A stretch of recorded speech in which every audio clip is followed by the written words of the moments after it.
Have you ever wondered what would happen if the camera and speaker Titan switched places? This means that every time we see the camera Titan in the series, he's going to be replaced by the speaker Titan, and the other way around. How do you think they both would fare against the threats? Which decisions would they make differently? And in general, how would it change the entire story? So, without any further ado, let's get right into it. Right from the beginning, these were the first two Titans we saw in the series, and their fates were different. One got infected, but since in this scenario they're switching places, the speaker Titan would get the parasite instead. And you know, if a speaker is infected, he gets really stubborn and attacks a lot of black toilets, which was kind of questionable. But at the same time, this would not be good for the Alliance. Since the Skibidis have successfully infected the speaker Titan, the camera Titan would start trailing him to try to uninfect him. But he's a speaker. They are damn sneaky as hell, so he wouldn't make progress getting a hold of him. However, as the scientist sees that the clock base is without any protection, he starts a full-scale invasion with toilets, but they had to call on reinforcements. The clock Titan came in and,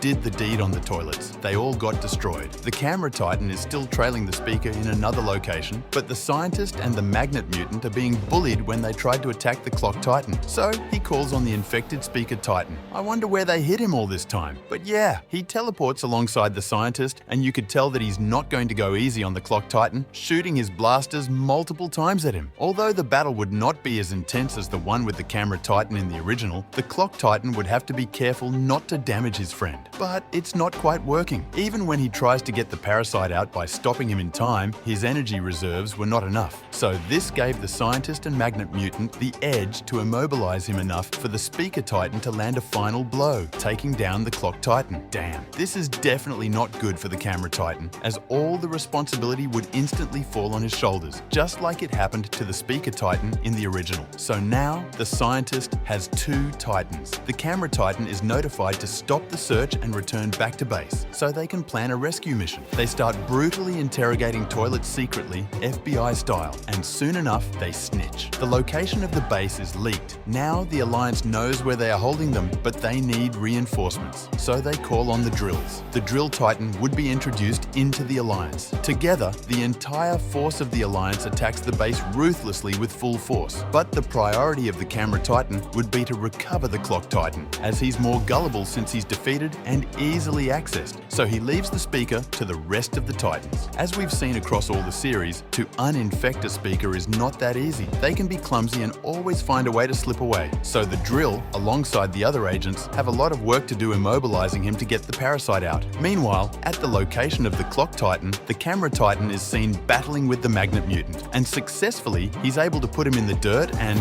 take back the clock Titan. So, they have taken back one Titan. It's left for the agents to get hold of the raging speaker Titan, but he's quite not budging. So the clock woman has to step in, and she is able to stop him in time, enough for the agents to get the parasite. But suddenly, the time stop is nullified because he was wearing a watch. Yeah, the scientist had thought of the possibility and took precautions against that. And since he's a speaker, we all know they don't fight to the death like the cameras, who would stand to protect what they believe in, even if they were infected and turned against their friend. The speaker sees that he has a window to escape, so he takes the opportunity and dips, scurrying away back to the scientist's base. Damn. This is even more work for the camera Titan, as he'll have to single-handedly clear episodes of toilets and mutants. But it's not something too hard for a camera with determination. Since the clock Titan is back to the Alliance, they'll start to work on him immediately, while the camera and drill Titan go to clear the Skibidi base. Little did they know, they're walking into a trap, and the scientist has something cooked up for them. Yes, an ambush, and this time at a crucial moment. But luckily, the Titans were able to get a heads up that it's all a trap, so the camera Titan has to retreat out of there to save himself. But for some dumb reason, which I still don't understand, he decides to stay and stand off the threats. When the scientist comes in, he stops the drill Titan in time with the tech he stole from the injured clock, which is quite plausible. So what the chief drill had to do was save the drill Titan from this mess by ejecting out of his body and destroying it, so their technology wouldn't be stolen by the scientist. The scientist had to retreat to avoid getting caught up in the explosion. With this, the Alliance would feel like they're back to square one, one, having only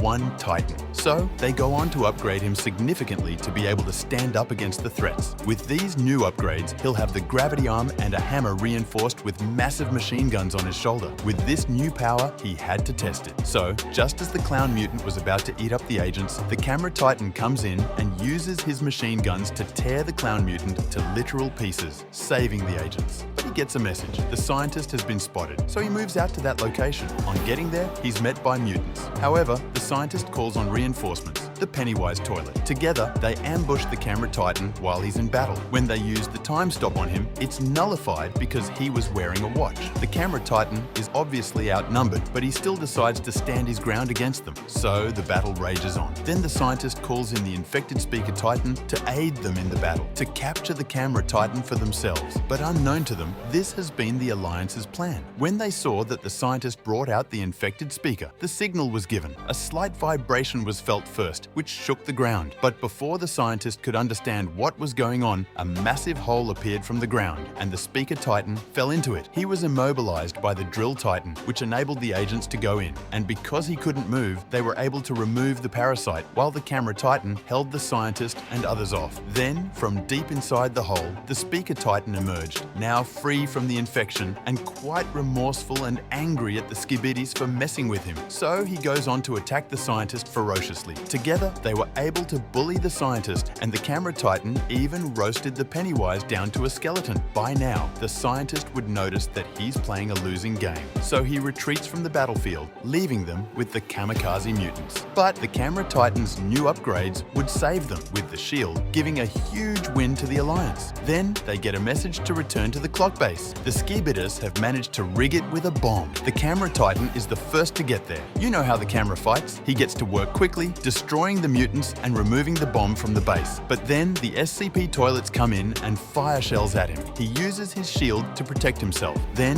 with his gravity arm, he pulls them in and squashes them to pieces. Then, the Drill Titan bursts out of the ground, thinking he'll make a grand entrance, only to see the threat has already been taken care of by the camera Titan. Well, that's not all, because they were still surrounded by mutants, and the Drill Titan gets to work with his fists. Meanwhile, the agents are tasked with a mission to infiltrate a particular Skibidi base and stop them from sending out nukes. They need reinforcements, so the camera Titan comes in to help. With the camera Titan, in no time, they stop the nuke from leaving the base. But the camera Titan is injured due to immense battles and would need repairs. When the scientist returns from the humiliation, he's told about the mysterious woman, Alpha, and they plot their plan. From here onwards, I think, since we replaced the camera Titan with the speaker, even if the camera is still in good shape due to his upgrades, defense, and durability being different from the speaker like in the original story, he still has to go for the upgrades, while the just uninfected weak speaker has to fight in his place. Damn, it's just the rules. We have to follow it. The Speaker Titan, without upgrades, would just be a drawback for the Alliance. Alpha is successful with her plan. The drill race would still be wiped out. She'll attack the clock base, and when it's time to take over, the Speaker Titan would be the one protecting it, instead of the camera, like in the original. Can you just imagine the bullying he'll receive from the counter Titan? Although the TV would be there to tank some of them, the counter is merciless. He holds up the TV Titan and drills a hole through his chest, destroying the TV Titan. The speaker was too weak to retaliate due to his own injuries. But just as the counter is about to finish off the Speaker Titan, a sword pierces through him. It's the upgraded Clock Titan. With his aura alone, you could tell that the counter Titan is literally cooked. He's able to tear the counter Titan into shreds with his sword. At this point in the story, the Speaker Titan has survived, so he'll definitely get upgrades before they go on to attack the Skibidis to stop the G-Man apocalypse. The Clock Titan would still get immobilized because he would want to save his friends. The TV would go after the scientist, and the Speaker Titan, still at the place, would get attacked by many Skibidi minions. And they mean business, ripping apart parts of his body. But just as they're enjoying themselves on the Speaker Titan, they'll feel a strange presence lurking above them. Lo and behold, the upgraded Camera Titan is back, with even more upgrades, and a sword. With these improved stats, he's able to just let them come, as he bullies the shit out of them, saving the Speaker Titan and giving them the win. But I guess, since they're back together, from here on out, they fought as a team to stop the G-Man apocalypse. Everything would pretty much continue like in the original, with the G-Man apocalypse clapping them while the Clock Titan gets tossed around like an empty trash can. But screw you, Sinister, for doing that to my daddy clock. I can't wait for him to get you back and, you know, teach you a lesson? Just wait and see. The Clock Titan is coming back. However, check out this video to find out what would happen if the camera and Clock Titan switched places in the Skibidi Multiverse story Unique Clockman Out.